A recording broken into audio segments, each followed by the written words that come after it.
What's up, guys? Hyezo here for OP Studios, and welcome to my top 5 weaponized structures. Now, I know it's been forever since I've recorded. I've been on countless vacations. I've never been able to catch up with it, and a couple times my recording equipment wigged out. So, I apologize for the eternity has been since I've uploaded a video, and I promise to upload a lot more to pay for my neglect.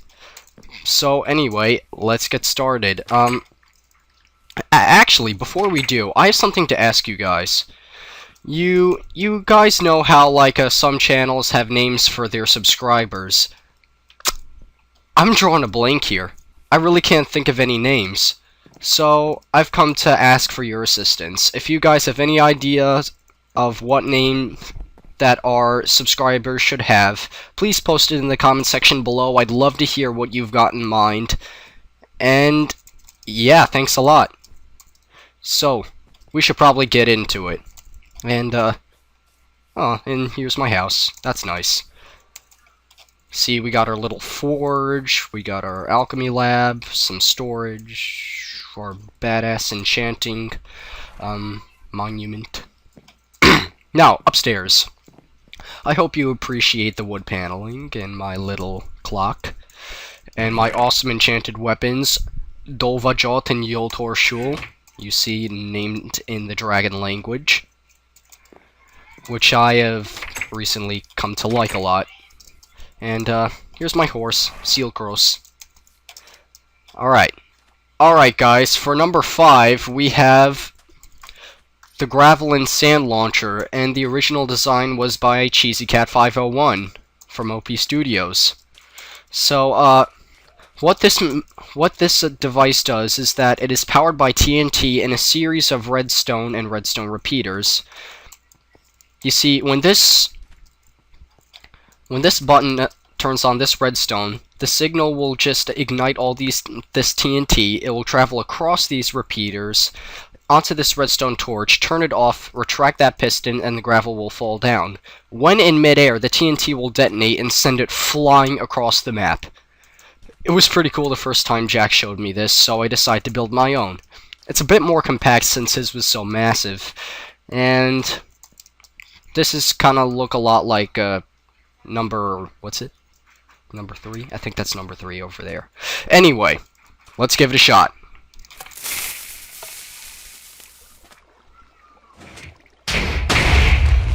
Whoa! Oh man, where'd that go?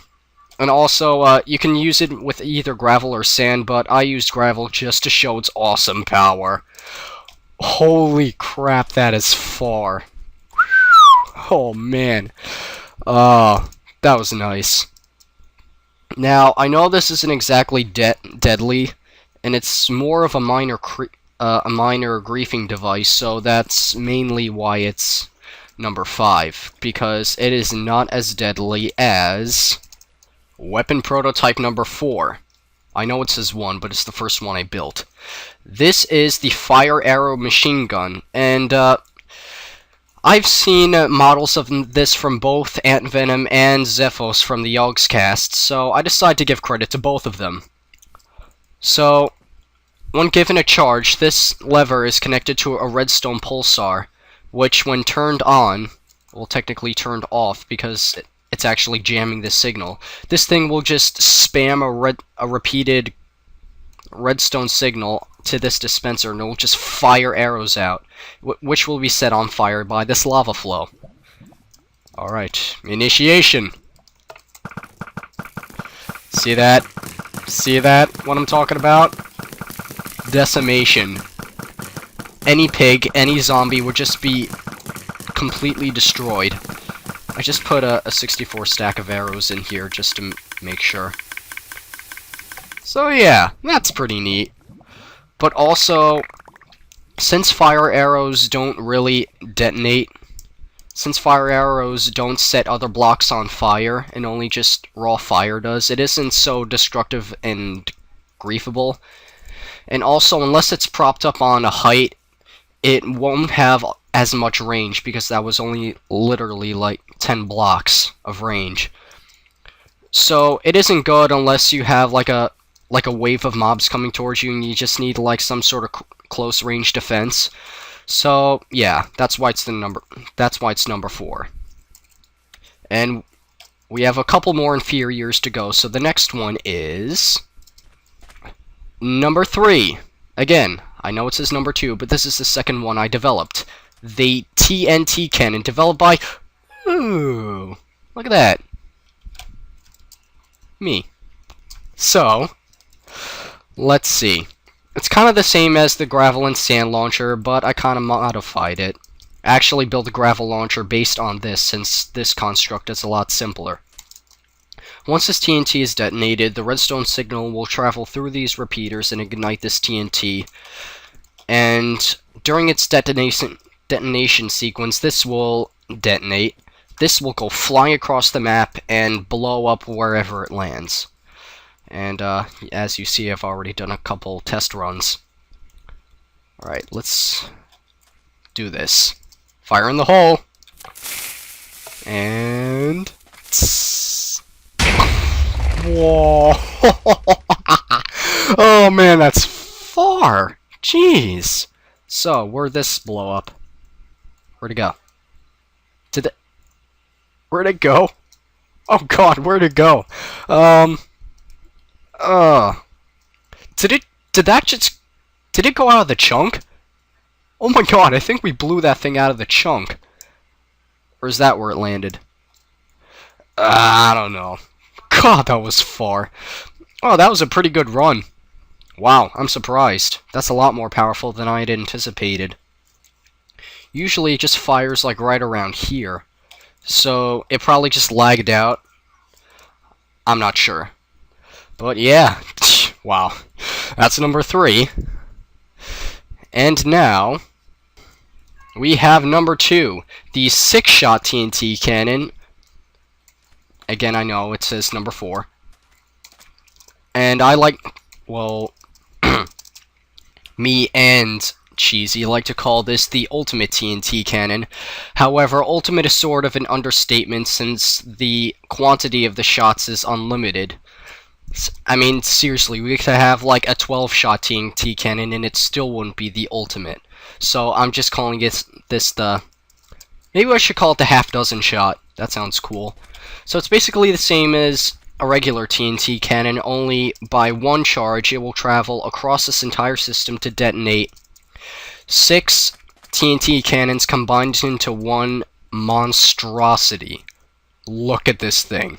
My god. Okay. Initiation. Oh boy. Let's see. And... Oh my goodness, that is amazing! Oh man. Look at this. Utter decimation. You cannot beat the 6-shot. Well, you probably can, but it'll just take a crap ton of time to build one. Oh man. Oh, poor cactus. Oh. And finally, the coup de grace, number 1. Number 3, whatever. Number 1. The arrow flak cannon, aka the automatic arrow cannon designed by Antvenom. Now, there's a certain component to this that makes this whole thing fully automatic that I wasn't able to replicate here because the design for a memory cell and Antvenom structure was so intricate that I just couldn't build it myself. And I didn't bother to look at the video he showcased this in because I don't want to completely plagiarize his design. Now, for this particular construct, since it's number 1, and since I've copied it so much, come on, I may provide a link in the description below just to show you what the real deal is like, because trust me, it's a lot better than this. So, what we got here. I also have to mention, because this thing isn't automatic, it has, I think, about a 20-second cooldown. So once I flick this lever, the Well, it will turn this pulsar on, which is attached to these two dispensers. We'll just fire arrows at these extended pistons right here. So we'll just load up with arrows. While that's happening, another redstone signal will travel through this mass of repeaters. And once it reaches the TNT and this memory cell right here, the TNT will ignite, the pistons will retract, the arrows will fall into the detonated TNT, and it'll just blow them across the entire desert. I have seen, and on top of it, Antvenom, for his structure, he added a lava wall, so it was just like a flaming arrow wall. Imagine how much damage this would do to a testificate village.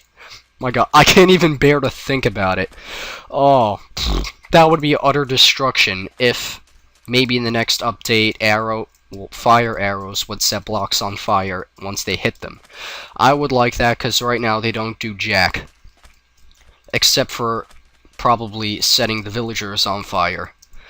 But anyway, let's flick this thing on. See that? It'll just like mash these on, flinging them on. And there are a couple of misaccuracies, as you see. Some of them aren't hitting the pistons. And is everything set here? Uh-huh. And you see that it's just traveling along this web and letting this thing fill up. And once this reaches here, that'll switch the memory cell to retract this. And look at that. I put 2 sacks of 64 arrows in each of these dispensers to... Oh boy, here we go. Come on. And... Oh! Oh my god. Complete and utter destruction, this thing. You cannot beat the automatic arrow cannon or the arrow flak cannon. This will just cream any fortress in a PvP server you are ever a part of. Trust me, there is no beating this. Oh man. I mean, look. Everywhere. Everywhere, and like, literally an 80 block radius. Just insane. Wow. Oh god. So yeah, that's my top 5. Thank you guys for watching. If you like this video, then leave one. And don't forget to feel free to subscribe if you haven't. Leave a comment in the comments section below. And I'll see you guys next time.